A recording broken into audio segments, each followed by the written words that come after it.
Ah, ce zi mirifică să te joci și tu un CS așa.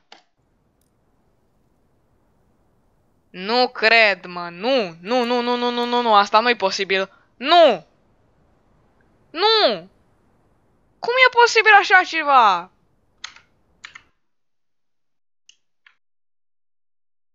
Da, oameni buni, acest episod este făcut special pentru a vă anunța că, oficial, mi-am luat vac. Nu vă gândiți că am folosit cheat-uri sau altceva. Pur și simplu mi-am luat bani pentru fraudă. Dacă nu știți ce înseamnă fraudă, vă voi explica și în acest videoclip. Frauda este atunci când cumperi ceva furat sau furi ceva.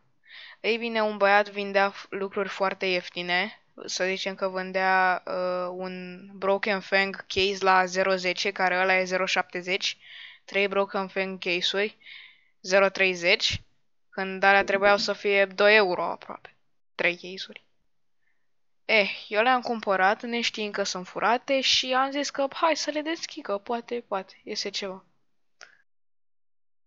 Ieri le-am cumpărat, azi mi s-au luat din inventar, fiind fraudate, și se pare că, da, mi-am luat vac pentru fraudă. Dacă intrăm în CS, vedem că vac Valve Anti-Cheats, în paranteză, este pe roșu și dacă dăm la benchmarking, nu ne va conecta la rețea. Oameni buni, asta nu știu ce să spun, e ceva nou, da. Din păcate, asta este. CS-ul o să mai postăm doar că de pe contul secundar. Asta nu va fi o problemă pentru voi, va fi o problemă pentru mine, deoarece o să dau decodaj și o să pierd foarte multe meciuri. Nu contează asta, o facem de fan.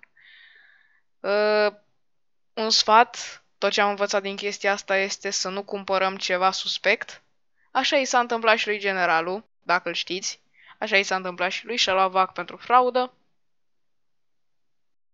Da, tot ce am învățat din chestia asta e atunci când vezi ceva care ar trebui să fie scump, nu-l cumpăra dacă e foarte ieftin.